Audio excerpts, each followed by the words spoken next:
നോമ്പിന് നമുക്ക് നല്ല വെറൈറ്റി ക്രിസ്പി സമോസ ഉണ്ടാക്കിയാലോ? അപ്പോൾ അതെങ്ങനെ ഉണ്ടാക്കുന്നതെന്ന് നോക്കാം. ഇതിന് വേണ്ടി ഞാനിവിടെ പാൻ ചൂടാവാൻ വെച്ചിട്ടുണ്ട്. പാനിലേക്ക് ആവശ്യത്തിനുള്ള ഓയിൽ ഒഴിച്ചു കൊടുക്കണം. ഇതിലേക്ക് 1 ടേബിൾ സ്പൂൺ ഇഞ്ചി വെളുത്തുള്ളി പേസ്റ്റും 3 നീളത്തിലരിഞ്ഞ സവാളയും ചേർത്ത് കൊടുത്ത് നന്നായിട്ടൊന്ന് വഴറ്റിയെടുക്കുക. ഇതിലേക്ക് ഒരു വലിയ ക്യാരറ്റ് ചെറുതായിട്ട് അരിഞ്ഞതും അതേപോലെ തന്നെ കുറച്ച് കറിവേപ്പിലയും ചേർത്ത് അതും ജസ്റ്റ് ഒന്ന് സോട്ട് ചെയ്തെടുക്കണം. 1 മിനിറ്റ് കഴിയുമ്പോൾ ഇതിലേക്ക് ഒരു കാബേജിൻ്റെ 1/4 ഭാഗം അതും വളരെ ചെറുതായിട്ട് അരിഞ്ഞ് അതും നല്ലപോലെ ഒന്ന് വഴറ്റിയെടുക്കണം. എല്ലാം കൂടി ടോട്ടൽ ഒരു 2 മിനിറ്റ് വഴറ്റിയെടുത്താൽ മതി. അതിനുശേഷം വളരെ ചെറിയ തീയിൽ നമുക്കിതൊന്ന് വേവിച്ചെടുക്കാം.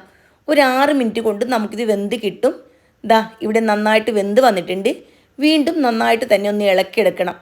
ഇനി 2 ടീസ്പൂൺ പെപ്പർ പൗഡർ, അതേപോലെ തന്നെ 1 teaspoon Kashmiri chilli powder, 1/2 teaspoon മഞ്ഞൾപ്പൊടി, 1/2 teaspoon garam masala powder, 1 teaspoon crushed chilli ഇത്രയും ചേർത്ത് വളരെ ചെറിയ തീയിൽ ഞാനിതൊന്ന് മൂപ്പിച്ചെടുക്കുന്നുണ്ട്.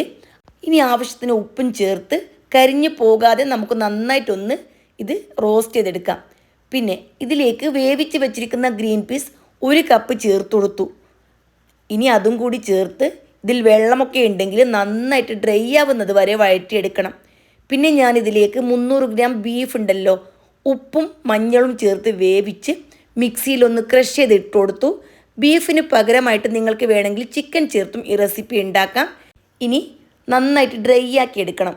വെള്ളം അല്പം പോലും ഉണ്ടാവാൻ പാടില്ല. ആ രീതിയിൽ നല്ലപോലെ വഴറ്റി ഉണക്കിയെടുക്കുക. ഇവിടെ മസാലയെല്ലാം ഏകദേശം ഡ്രൈ ആയി വന്നിട്ടുണ്ട്. അടിപൊളി ടേസ്റ്റി ആയിട്ടുള്ള നല്ലൊരു മസാലയാണ്. ഇനി ഇതിൽ ആവശ്യത്തിന് മല്ലിയിലയും കൂടി ചേർത്ത് വീണ്ടും നന്നായിട്ട് തന്നെ ഇളക്കിയെടുക്കണം. മസാല ഇതുപോലെ ഡ്രൈ ആക്കി എടുത്താലുണ്ടല്ലോ ഇത് കുറേ ദിവസം കേടാവാണ്ട് ഫ്രിഡ്ജിൽ സൂക്ഷിക്കാൻ പറ്റും. അതുകൊണ്ട് തന്നെ എപ്പോഴും മസാല ഉണ്ടാക്കുമ്പോൾ നന്നായിട്ട് ഡ്രൈ ആക്കി എടുക്കണം. ഇനി സമോസ ഷീറ്റ് ഉണ്ടല്ലോ, വീഡിയോയിൽ കാണുന്ന രീതിയിൽ കോണാക്കി എടുക്കുക. ഇതിലേക്ക് 2 ടേബിൾ സ്പൂൺ ഫില്ലിംഗ് വെച്ച് കൊടുക്കണം. ഫില്ലിംഗ് ഒക്കെ നിങ്ങൾക്ക് എത്രത്തോളം വേണം അതിനനുസരിച്ച് വെച്ച് കൊടുക്കാം. അതിനുശേഷം നന്നായിട്ടൊന്ന് പ്രസ്സാക്കി എടുക്കണം. വീഡിയോ ശ്രദ്ധിച്ചാൽ മനസ്സിലാകും. ഇതുപോലെയാണ് സമോസ ഷേപ്പ് ചെയ്തെടുക്കേണ്ടത്. നന്നായിട്ട് പ്രസ്സാക്കി കൊടുത്തിട്ടുണ്ട്. ഇനി വീഡിയോയിൽ കാണുന്ന രീതിയിൽ ഇതേപോലെ നല്ല സ്ട്രൈറ്റ് ആക്കി എടുക്കണം. എല്ലാം ഒരേ ലെവലാക്കി എടുത്തിട്ടുണ്ട് ഞാൻ. ഇനി കുറച്ച് മൈദ മിക്സ് ഉണ്ടല്ലോ കലക്കി വെച്ചിട്ടുണ്ട്, അത് തേച്ച് കൊടുക്കണം. നന്നായിട്ട് ഒട്ടിക്കിട്ടാൻ വേണ്ടിയിട്ടാണ് ഇങ്ങനെ ചെയ്യുന്നത്. ഇത് റെഡിമെയ്ഡായിട്ട് വാങ്ങിയിട്ടുള്ള സമോസ ഷീറ്റാണ്. നിങ്ങൾക്ക് വീട്ടിൽ തന്നെ ഉണ്ടാക്കിയും വേണമെങ്കിൽ ചെയ്യാം. ഇതാകുമ്പോൾ എളുപ്പമല്ലേ. ഇനി നന്നായിട്ട് ഒട്ടിച്ചെടുക്കണം. വീഡിയോയിൽ കാണുന്നില്ലേ ഗ്യാപ്പ് ഇങ്ങനെ വന്നിട്ട്? ഇതെല്ലാം നന്നായിട്ട് ഫില്ല് ചെയ്ത് കൊടുത്താൽ അകത്തേക്ക് ഓയിൽ അല്പം പോലും കയറില്ല. അതുകൊണ്ട് തന്നെ എല്ലാ ഭാഗവും നന്നായിട്ട് ഒട്ടിച്ചെടുക്കുക. ഇപ്പോൾ സമോസ ഒന്നാമത്തെ റെഡിയാക്കി വെച്ചിട്ടുണ്ട്. ഞാൻ വീണ്ടും ഒന്നും കൂടി കാണിച്ചു തരാം. വീഡിയോയിൽ കാണുന്ന രീതിയിൽ ആദ്യം കോണായി മടക്കിയെടുക്കണം. എന്നിട്ട് ഈ രീതിയിലൊന്ന് മടക്കിയെടുക്കുമ്പോൾ നമുക്കൊരു കോണ് പോലെ കിട്ടും. ഇതിലേക്ക് ഫില്ലിംഗ് വെച്ച് കൊടുക്കണം. ഫില്ലിംഗ് നിങ്ങൾക്ക് എത്ര വേണം അതിനനുസരിച്ച് വെച്ച് കൊടുക്കാം. ഫില്ലിംഗ് കൂടുതലുള്ള പോലെ സമോസ കഴിക്കാൻ ടേസ്റ്റാണ്. എന്നിട്ട് കൈ കൊണ്ട് നന്നായിട്ട് പ്രസ് ചെയ്തതിന് ശേഷം ഈ രീതിയിൽ നല്ലപോലെ ടൈറ്റാക്കി എടുക്കണം. എന്നിട്ട് 2 മൂല ഉണ്ടല്ലോ ഒരേ സൈഡുള്ള അത് ലെവലാക്കി എടുക്കണം. ഇപ്പോൾ ലെവലാക്കി എടുത്തിട്ടുണ്ട്. ഇനി കണ്ടല്ലോ, ഇനി ഗമ്മുണ്ടെങ്കിൽ നല്ലപോലെ ഒട്ടിച്ചു കൊടുക്കണം.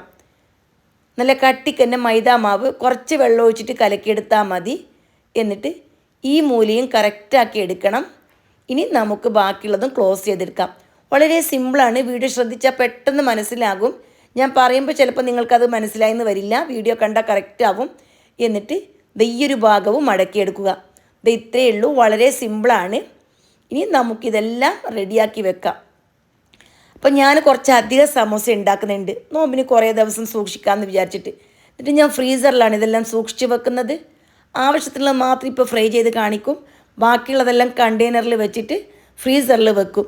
അപ്പോൾ എനിക്ക് കുറേ ദിവസം പിന്നെ എല്ലാ ദിവസവും ഉണ്ടാക്കേണ്ടി വരില്ല. കുറേ ദിവസം ഇത് സൂക്ഷിക്കാൻ പറ്റും. ഇനി ഒരു മുട്ട, വളരെ കുറച്ച് ഉപ്പ്, കുറച്ച് കുരുമുളക് പൊടി നന്നായിട്ടൊന്ന് ബീറ്റ് ചെയ്തെടുത്ത് ഈ സമോസ ഇതിൽ മുക്കിയെടുക്കണം.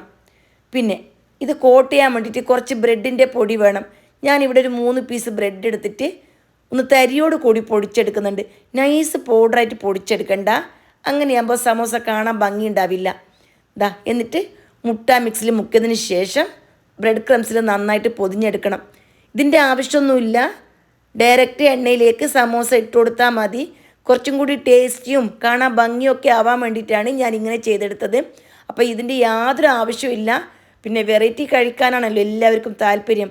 അതുകൊണ്ടാണ് ഞാൻ ഇങ്ങനെ കാണിച്ചു തന്നിട്ടുള്ളത്. എണ്ണ നല്ല പോലെ തിളച്ച് കഴിഞ്ഞാൽ മീഡിയം ടു ലോ ഫ്ലെയിമിലാക്കിയതിന് ശേഷം ഇത് ഫ്രൈ ചെയ്തെടുക്കണം. 3-4 ഒന്നിച്ചിട്ട് തന്നെ നമുക്ക് ഫ്രൈ ചെയ്തെടുക്കാം. ഞാനിപ്പോൾ കുറച്ചേ കാണിച്ചു തരുന്നുള്ളൂ. ബാക്കിയുള്ളത് നോമ്പ് തുറക്കുന്ന ടൈമുണ്ടല്ലോ, ആ സമയത്ത് ഞാൻ ഫ്രൈ ചെയ്തോളും. അപ്പോൾ ഇത്രയേ ഉള്ളൂ. വളരെ സിമ്പിളാണ്. എല്ലാവർക്കും ഇഷ്ടപ്പെട്ട് കാണുമെന്ന് വിചാരിക്കുന്നു. തീർച്ചയായിട്ടും എല്ലാവരും ഇതുപോലെ ഒന്ന് ട്രൈ ചെയ്ത് നോക്കുക. വീണ്ടും കാണാം. Bye bye.